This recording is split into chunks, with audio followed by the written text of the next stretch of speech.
I'm going to continue on and tell you a couple more stories about how I think the Lord was involved in my employment and was watching after me. I told you about going to Virginia and working on a dairy there. After I was there about 5 years, my employer, he had inherited a dairy farm. He was not much older than I, but he didn't know anything about farming, and he did it for about 5 years and decided he didn't want to continue, so he sold the cows and part of his farm. So I was looking for a new job. I put another ad in Hord's Dairyman and got contacted people all over, but this time the job I selected was in Washington, near Seattle. Audrey's parents lived near there, and it seemed like a good opportunity, a good job. I went to work for some people that were milking 3,000 cows. My first assignment was with 1,000 of them. And I thought at the time that the Lord was not involved, that I got to choose going to Washington. I thought that was my choice. He didn't make that choice. But soon after I got to Washington, the stake president called, or his executive secretary, and I was called to be the elders quorum president. but on the way to the appointment with the stake president, it came to me that I am going to be called to be the elders quorum president, and here are the counselors you will have. That came very strong to me. I can tell you exactly where I was on the road between my house and the stake president's office. So I was the elders quorum president for a little while, but then I got another call to come into the stake president's office. This time I had no idea what was coming. When I got there, now this is again going back to the experience that I had in training with dairy. I got into the stake president's office, and he said, "Now, as you know, our stake has just been split, and the welfare project, which is a dairy farm, is in our stake, and we're going to be given full control of the dairy farm, and have been in the other stake. Now we're split, and we're going to get it." He said, "But we've got a problem, Brother Andrus. We don't have anybody that knows anything about dairying. So we're going to call you to the stake high council, and your responsibility will be over the dairy farm, and you will hire the people and manage it, and you report to a member of the stake presidency." So another reason that experience about being in the student dairy had an influence on my church calling. So I was very young at the time. I might still been in my 20s, but I was called to be on the high council because I knew something about a dairy farm. Now, when I was at BYU, I had many wonderful experiences there. We had a student that went on to graduate school, and he met a student at graduate school that they formed a little partnership, and were doing some international agriculture work. And they got connected with a man that had some dairy cows in Madagascar, and this man was wanting to upgrade his genetics, and he was selling milk and milk products and yogurt, and he wanted more milk. So he had reached out, and they came to me and said, "We've got a market for genetics. Would you supply embryos from the cattle at BYU to be shipped to Madagascar to upgrade their genetics so that the cows would give more milk?" So I would collect embryos from our cows in Spanish Fork, freeze them, and send them to Madagascar. And we got one of my employees, a former student, Carrie Powell, to go down and implant them. And they asked me if I was interested in coming down to maybe work in Madagascar. And I said, "Oh, no, I'm happy where I'm at and content, and this is where I need to be." But then things started changing a little bit. They meaning? Who started changing? Things started to change. Sorry. At BYU. At BYU Dairy, Okay. they started wondering if they needed a dairy farm at BYU, and some things that were very unsettling to me. And one day in church, the impression came to me very strongly, Doug, the Lord has got a change for you. There's going to be a change in your life. On the way home from that church meeting, Audrey started to crying and said, as you know, they just announced that we're going to have a ward party, and I have a feeling this is the last ward party we're going to be going to in this ward. So the people that had asked me to go to Madagascar, the next time I talked to them, I said, I might be open to looking at Madagascar. So they said, okay, we'll put you on an airplane and you'll go to Madagascar. I went there and looked things over, and it was interesting, very interesting looking, and about the first day or the second day, the president of the country, now the dairyman he wasn't a dairyman, the man that I was sending the embryos to was now elected president of the country. And he sent a helicopter to get me and took me all around the island with his people to look at the dairy situation. He wanted to upgrade the agriculture and the dairy situation over the whole country. We went back to meet with him the night before I was to come back to the U.S. Meet with him and give him a report on what I saw and my recommendations. But just before we were to go to meet with him, to have a meeting with him, we got word that he got an interruption and couldn't meet with me that night. He wanted to meet the next morning. So I said to the people that were taking me around, it was the president's right-hand man and one of his cabinet members that was over agriculture that was taking care of me. I said, I would like to go to see my church in this area. Before we went down there, I got the address of the mission home. So I went to the mission home, knocked on the door, and the mission president came to the door, and he said, I am expecting you. And I said, what? And it turned out to be one of my cousins, President Hill. I didn't know he was a Mr. President there, but he said, I'm expecting you. And I said, how could that be? And he said, I've got your business card here. It was a BYU business card with my name. And I said, how did you get that? I didn't give anybody my business card here. And he said, well, you gave it to a man in South Africa, and apparently he visited with you enough to know that you were coming to Madagascar, and I ran into him and he gave me this, and so I was expecting you. We went in, and there was a senior couple there in the mission home.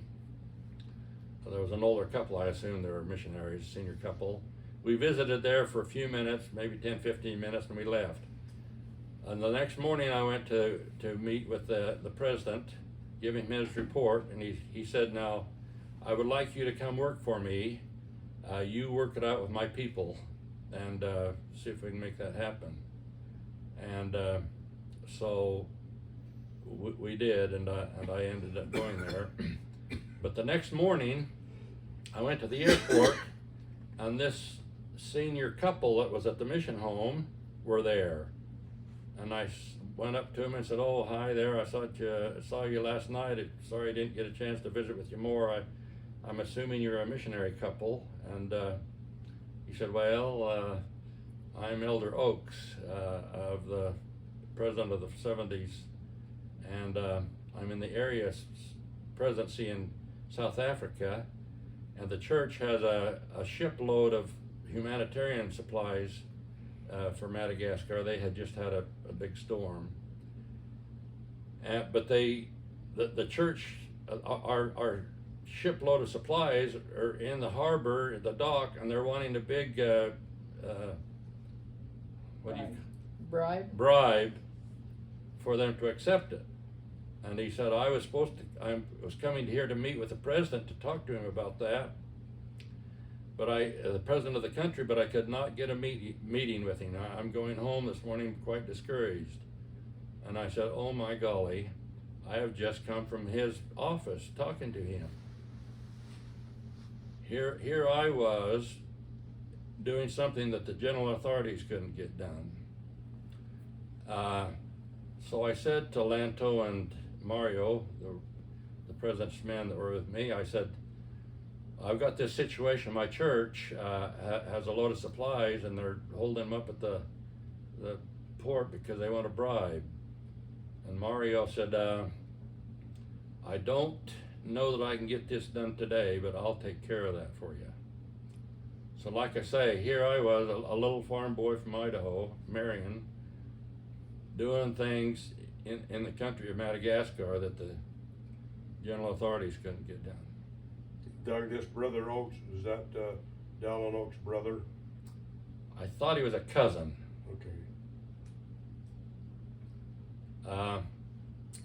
That's another wonderful experience relating to being in the dairy business. What about your experience with livestock in Nauvoo?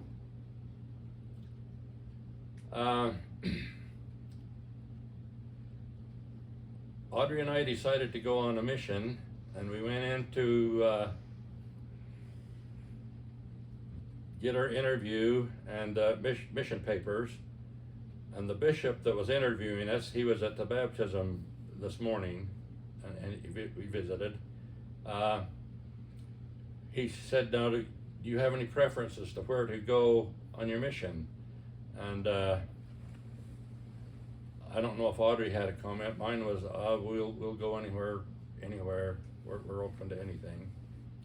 So after he sent the mission papers in, he told me, he said, now, I hope you don't mind, but I knew your experience with livestock and horses and livestock, and we had just got a request that we had heard about that anybody that had experience with horses, they needed somebody in Nauvoo.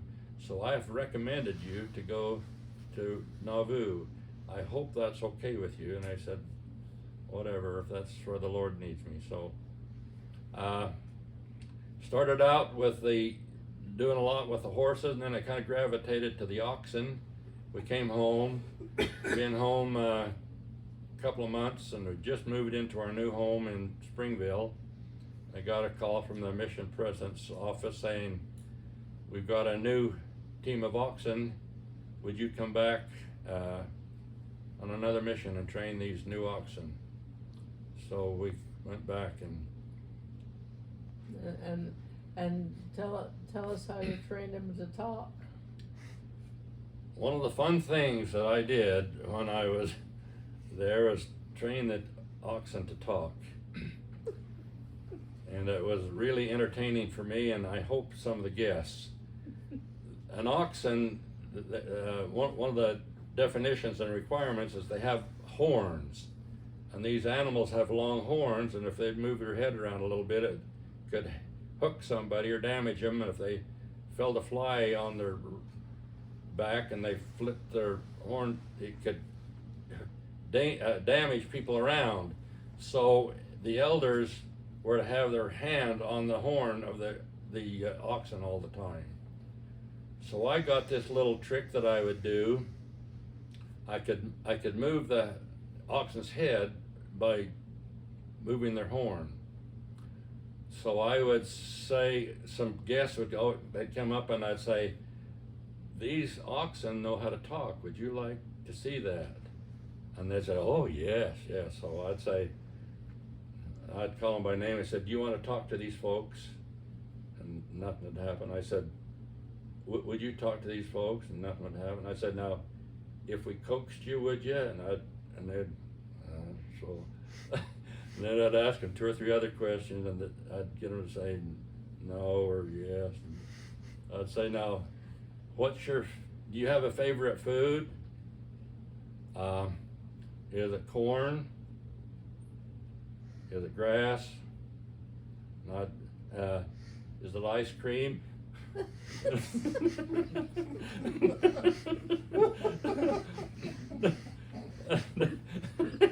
So, Raspberry sherbet. and so I'd do that, and most people they'd catch on pretty quick, and they was entertained by it. But I remember one lady walking away and said, "I just don't know how they do that. I don't know how they do that to those."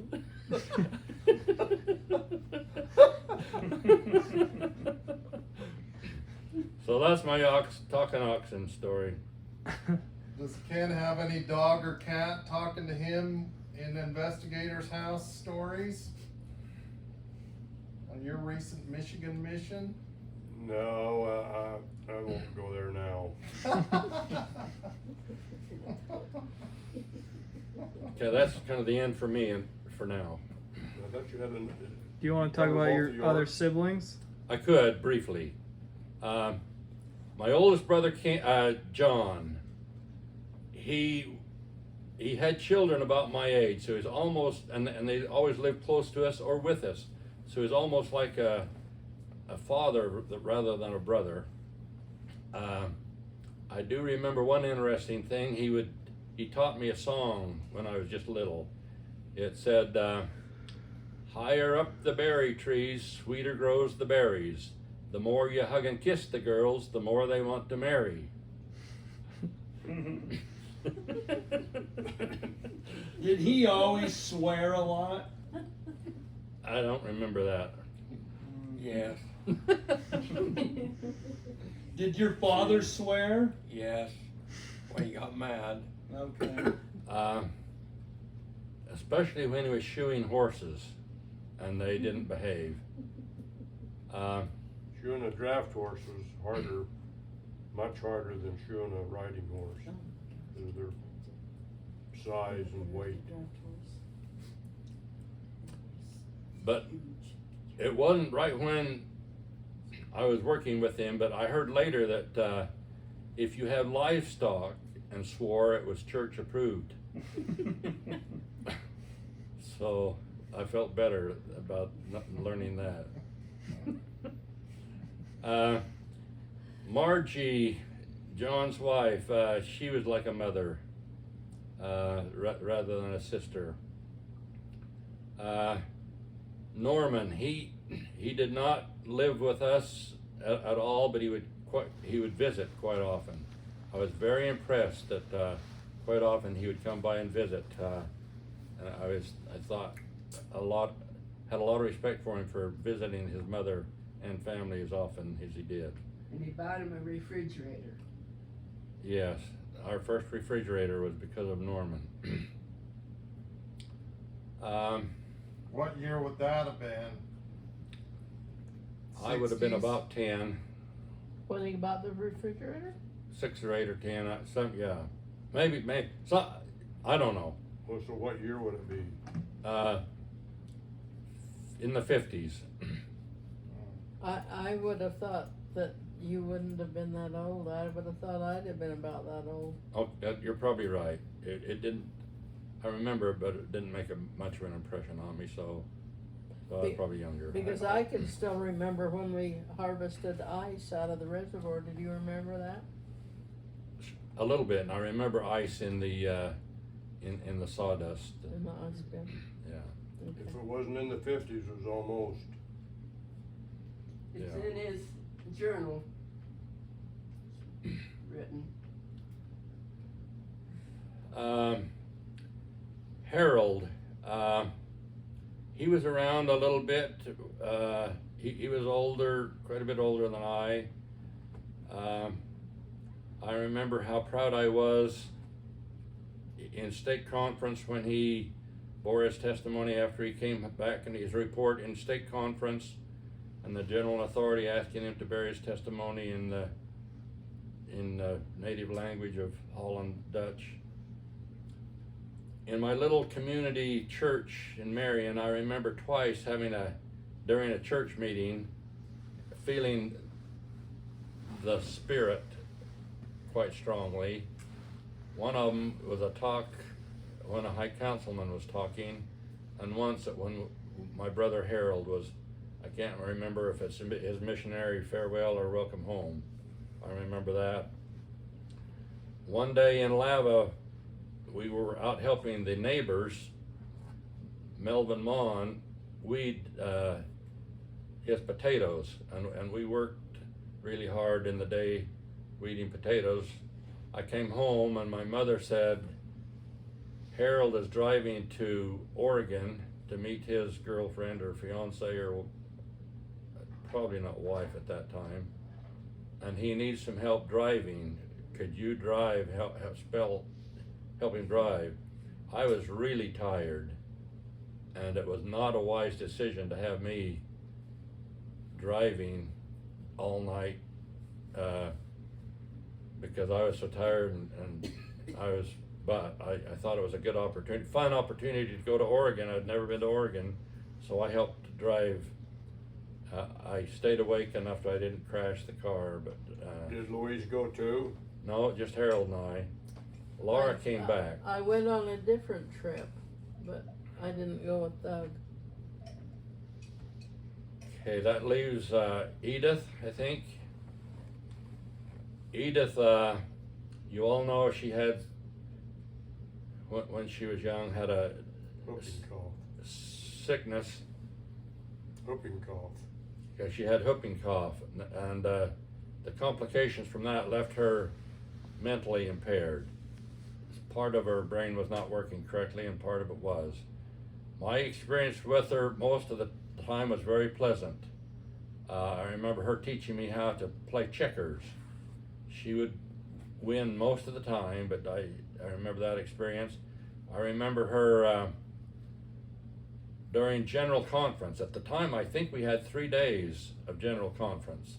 Used to. Every general authority spoke, and I remember her sitting with the radio on the kitchen table, and her with her notebook, and her taking notes on every talk that was given. I remember a talk she gave in Sunday school. Now most people don't remember talks they heard in Sunday school 50 years ago, but I remember a talk she gave. It was on prayer. And the point that she made that I remember is Heavenly Father can't answer everybody's prayers exactly like they want. For example, a farmer just planted his grain and is praying for rain to sprout it. His neighbor, the potter, had just made some pottery and set it out, praying for nice sunshine and no rain so his pottery would dry. So your prayers are not answered just like you would like, but prayers are answered. I remember that from my sister's talk. When I was a student here at BYU, Edith, I think she was living with Louise, but she would call me quite often. I don't know if every night, but she would call me, and I was happy to talk to her, but every time I'd finally say, Edith, I got something else to do. I'm gonna go. And she'd say, okay. Where were you then? I was married, living in an apartment with Audrey.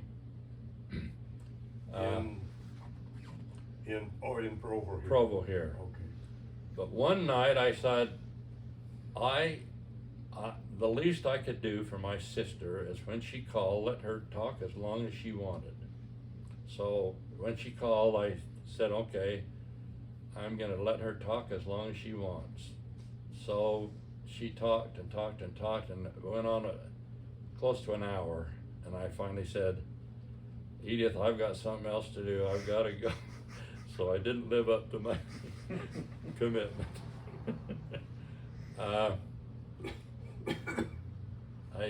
Is there anybody of my siblings I've missed? Irma. Irma.